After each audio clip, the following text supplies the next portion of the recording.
Hey, thanks for watching Four Color Commentary. I'm Mark Allen, and I've been gone for a couple of weeks or more. I will be, let me just say right off the bat, I will be getting back to the Doomsday Plus One reviews. I think I've got through the first two issues.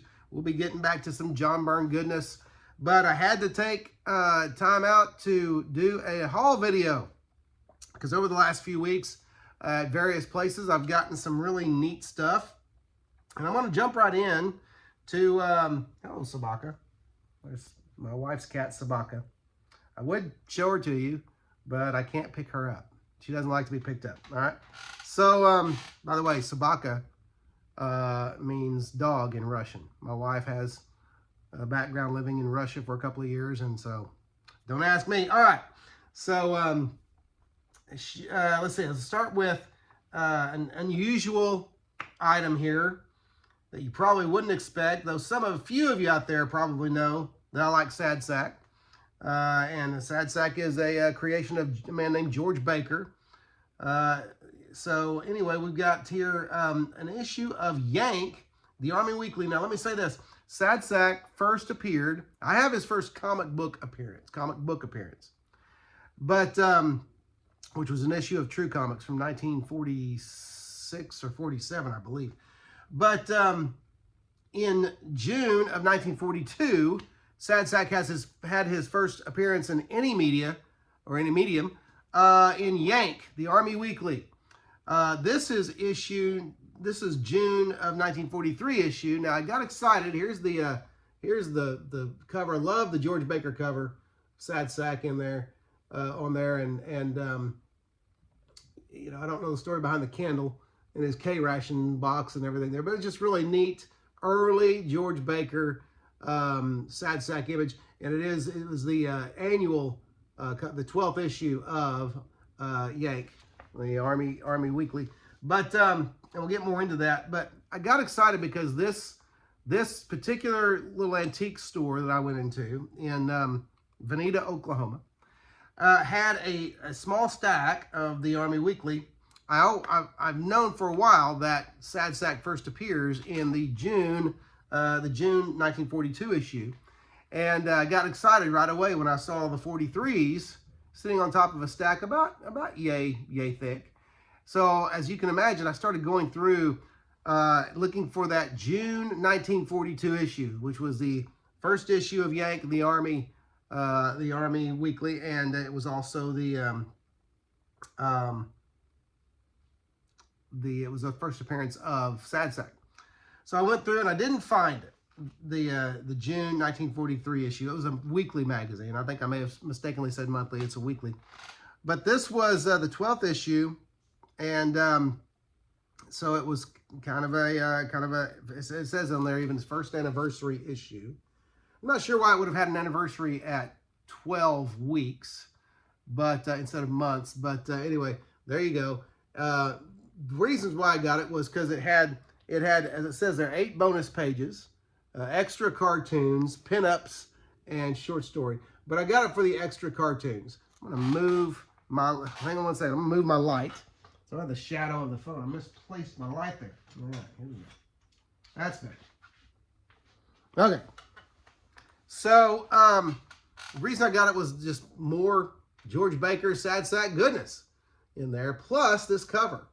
It was $7 for a pretty tattered copy, but you're not going to find these Yanks in really high, rare to find them in high grade, but and it was worth the $7 for me to get that cover and that early appearance, such an early appearance of Sad Sack. So anyway, that was exciting, and I'm glad to have found that. Okay, all right. Along with that, in this same little antique store, I found some more of the Marvel Treats mini comics from 1987. I don't remember how these were put out. I think they were put out in like drugstores and stuff like that, but they came in packs. There were 2 packs, or there were 2 editions. They came in packs of 16, and I think they came out with 2 sets of 16. But anyway, these are what I got. I went ahead and got, this was a Spectacular Spider-Man number 21 from Volume 1, a reprint of that. Love that cover. No! Hey! Okay, my cat just, hang on 1 second here. Technical difficulties. I'm going to have to hurt my wife's cat, it seems. Okay. Try this again.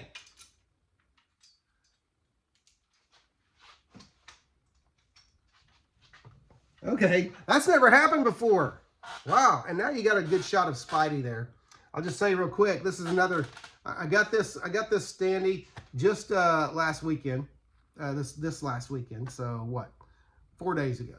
Our little town had its citywide garage sale that it does every year, and I got him for $3. He's a little rough. He's got some spots on him, some abrasions on him, but I like having him hanging out in the comic book room, keeping an eye on things. So anyway, back to the Marvel Treats mini comics. This was a reprint again of Spectacular Spider-Man Volume 1, number 21.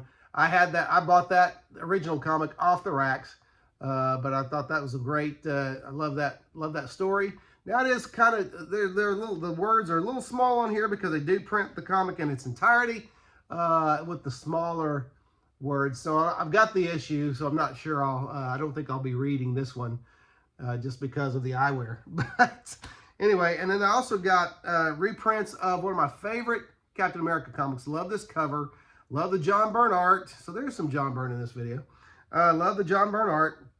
This is from Captain America Volume 2 comics.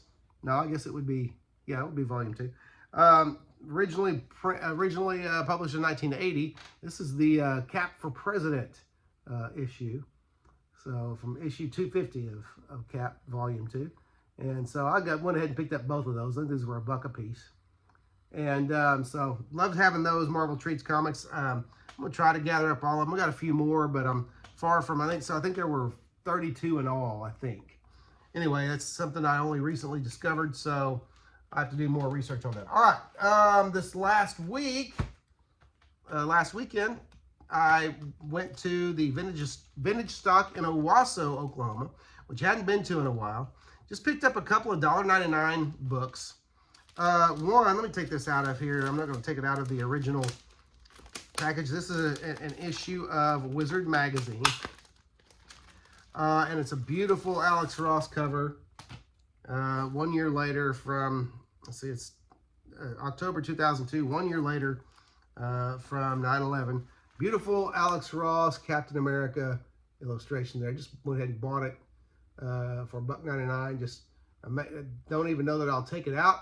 But, you know, it's amazing to me because I remember this magazine so vividly. And, yeah, some older guys at the time didn't care for this magazine.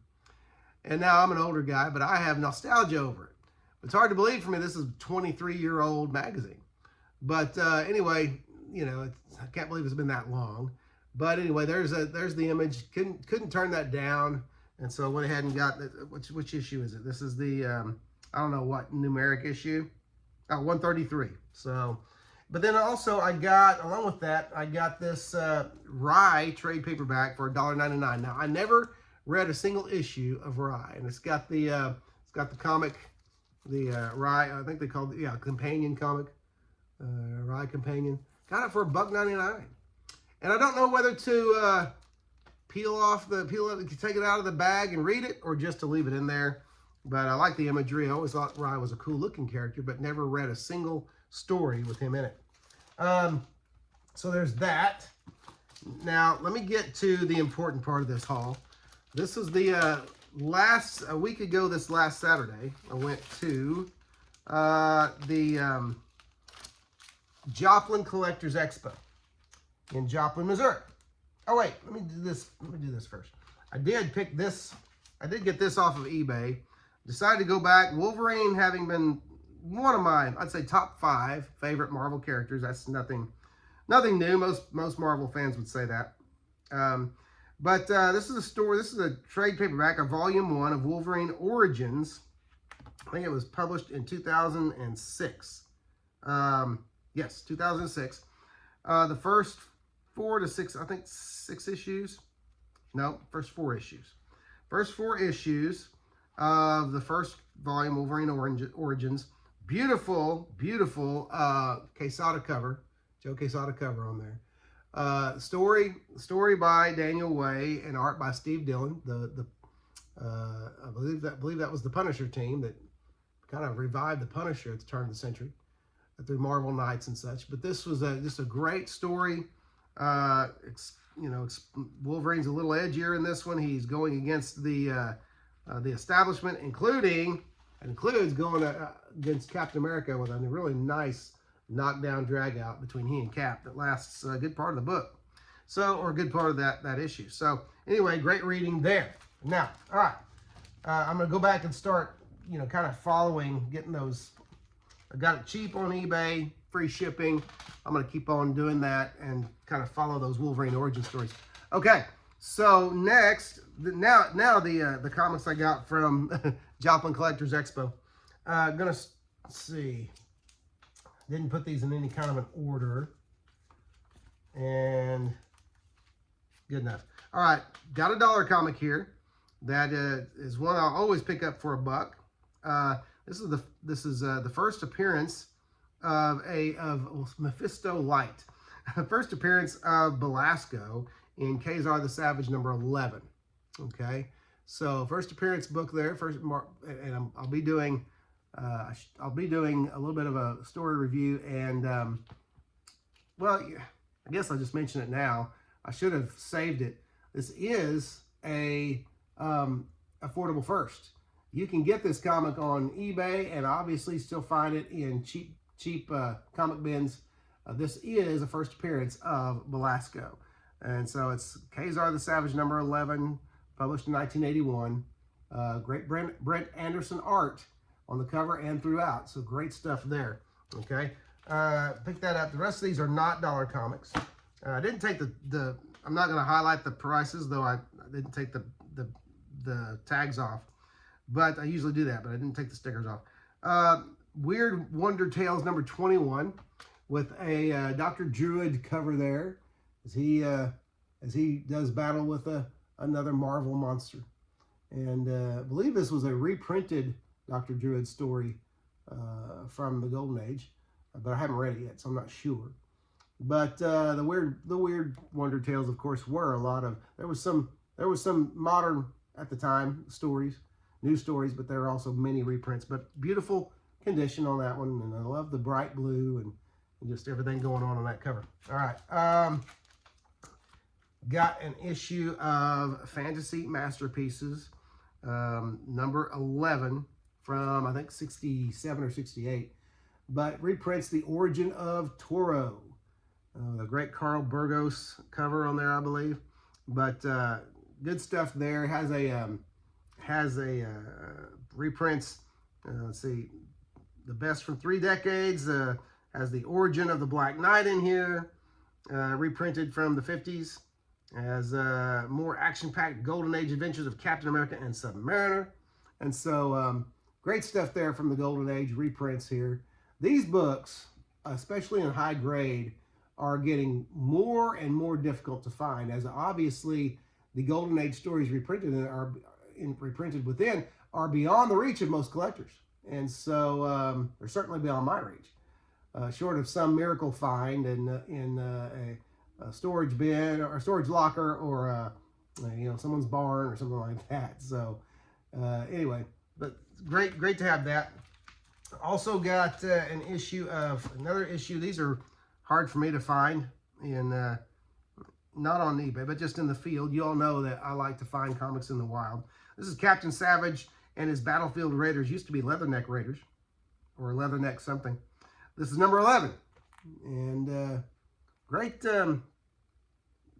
dramatic cover in there. This one guest stars Sergeant Fury, who obviously has seen better times than in this story. So anyway, you picked that up. This was a cool one. I'll pick these up now. I care nothing for romance comics, but I know other people do. So these that are in higher grade, I will pick them up. And this isn't exactly. There's some romance, but there's also, as the blurb says, drama and thrills. So I'll pick these up and just put them back. But this is Patsy and Hetty, Career Girls, number 103. Wonderful cover there. I believe this is all. I believe the cover is and the inner work. Now I forgot the artist's name. And you're gonna go, wait, you forgot that guy's name? I can't believe I forgot his name. He did work, lots of work for Archie. He did work in the Spire Christian Comics with Archie. Al Hartley, that's what I was trying to say. Al Hartley does the art. I don't know if that's an Al Hartley cover, but it's Al Hartley art inside. Just give you the opening splash page there. But anyway, I'll pick these books up simply because they are vintage Marvel, Silver Age Marvel, and they are desirable to many collectors, and they're just kind of nice to have back in the box, you know, in case you ever need something, you need swap material or flipping material, that kind of thing.